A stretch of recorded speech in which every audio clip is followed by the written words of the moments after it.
Ouçam o que diz o texto sagrado. Quando Judas saiu, Jesus disse: agora foi glorificado o Filho do Homem, e Deus foi glorificado nele.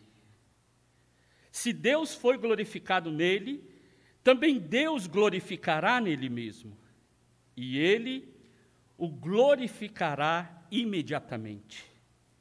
Filhinhos, ainda por pouco estou com vocês. Vocês vão me procurar, mas o que eu disse aos judeus, também agora digo a vocês: para onde eu vou, vocês não podem ir. Eu lhes dou um novo mandamento, que vocês amem uns aos outros, assim como eu os amei, que também vocês amem uns aos outros. Nisto, todos conhecerão que vocês são meus discípulos, se tiverem amor uns pelos outros. Graça e paz. Diferentemente das crianças e dos pré-adolescentes da atualidade, que investem a maioria do seu tempo no ambiente virtual, a minha infância e a minha pré-adolescência foi brincadeiras de rua ou brincadeiras no pátio da escola. Eu lembro de algumas, pode ser que você conheça algumas, pode ser alguns aqui com uma quilometragem um pouco maior, tenha até brincado. Pode ser que outros tenham ouvido falar e saibam o nome dessas brincadeiras. Pode ser que outros nunca ouviram falar. Por exemplo, quem sabe aqui a brincadeira Mãe da Rua? Alguém já brincou alguma vez? Mãe da Rua. O povo está com medo de revelar sua idade. Passa-anel. Ah, sim. Pique-esconde. Ah, ok. Polícia e ladrão. Queimada. Brincadeiras de rua. Bolinha de gude. Até as meninas. Peão. E pipa. Quantas brincadeiras. Mas eu quero trazer para vocês aqui a lembrança de uma brincadeira que eu gostaria que ilustrasse um pouco a nossa reflexão hoje. O nome da brincadeira era Siga o Mestre. A dinâmica era a seguinte: você elegia um líder, um mestre, e o que este mestre fizesse, toda a galera tinha que repetir. E aí quem era o mestre sempre gostava de utilizar suas habilidades. Se conseguia dar estrelinha, ele dava uma estrelinha para que aqueles que não conseguissem fossem eliminados. E aí pular bem alto e tocar numa folha. Quantas atividades nós fazíamos nessa brincadeira? Mas a ideia era imitar o que o mestre, o líder, fazia.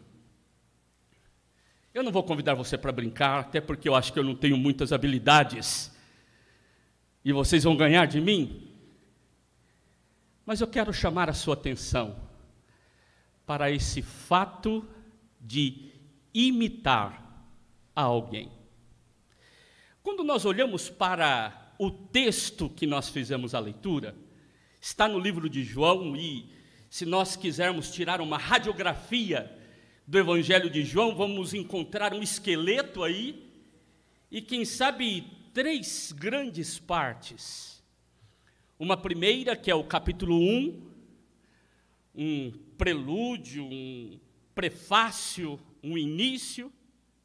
Você tem os capítulos 2 a 12, que é considerado um livro dos sinais, e é muito forte na linguagem de João, os sinais, e o livro da paixão, que são os capítulos 13 a 20. você tem este esqueleto para entender este evangelho. O nosso texto está dentro do terceiro livro, ou da terceira parte, o segundo livro, que é o livro da paixão. E o livro da paixão, ele pode ser dividido ainda em duas partes. Um primeiro momento, que são os capítulos 13 a 17, que são discursos de despedida. São falas dizendo, eu vou embora. E a segunda parte deste livro, que são as narrativas sobre a paixão, morte e ressurreição. Vejam que o nosso texto, ele está bem na introdução desta primeira parte de discursos de despedida. Está ali no momento da Santa Ceia, eles estão no cenáculo. João coloca ali, de uma forma muito interessante e antagônica, o exemplo de Jesus, que acaba de lavar os pés dos discípulos, por isso, um bom exemplo, um exemplo de amor, em contraste com o exemplo de Judas, que abandona aquela comunidade, abandona os presentes e vai trair a Jesus. Há um contraste em pessoas a serem seguidas. O bom exemplo de Jesus, o mau exemplo de Judas. Neste pequeno texto, a gente encontra quase que uma síntese da vida de Jesus, onde ele é apresentado como paradigma, aquilo que nós temos que seguir, nosso modelo, nosso exemplo. Se queremos concretizar aquilo que ele disse, que é o fato do reino de Deus já estar presente, se desejamos concretizar este fato, precisamos, tal como ele, agir dessa forma, como quem crê e implementa os valores deste reino. Aqui fala de glória e às vezes nós temos dificuldades com essa palavra, e uma possibilidade de entendermos é que, ao falar da manifestação da glória, nós estamos falando dessa revelação. Por isso podemos nos lembrar lá do capítulo 1, versículo 14, quando João vai apresentar a afirmação dos discípulos dizendo, e vimos a sua glória como a glória do unigênito do Pai. Ou seja, ele se revela, ele se mostra, ele se apresenta no decorrer do livro de forma progressiva. É um amor incondicional, um amor que não tem medo de assumir o sofrimento, a vergonha, a dor. O nosso texto fala que, diante da ausência física de Jesus, ele está alertando os seus discípulos, diz assim, que é para eles dar continuidade a esta missão, do projeto de reino que ele havia inaugurado. Eles deveriam seguir o modus operandi de Jesus, ou seja, o jeito de fazer a coisa. Deveriam imitá-lo. Por isso, diante disso, eu quero convidar vocês a refletir sobre o desafio apresentado por Jesus de amarmos uns aos outros. E eu quero apresentar 3 facetas deste amor. 3 faces, 3 lados, 3 possibilidades deste amor. Uma primeira faceta, amor que obedece. Uma segunda faceta, amor que se aprende. Terceira faceta, amor que identifica. Vamos lá, a primeira faceta, Amor em obediência. É um amor que não é refém do sentimento. Não está ligado a eu gosto, eu não gosto. Este amor é um amor em ação, e ação obediente. É fazer porque é ordenado fazer. Fazer porque é o jeito correto de se fazer.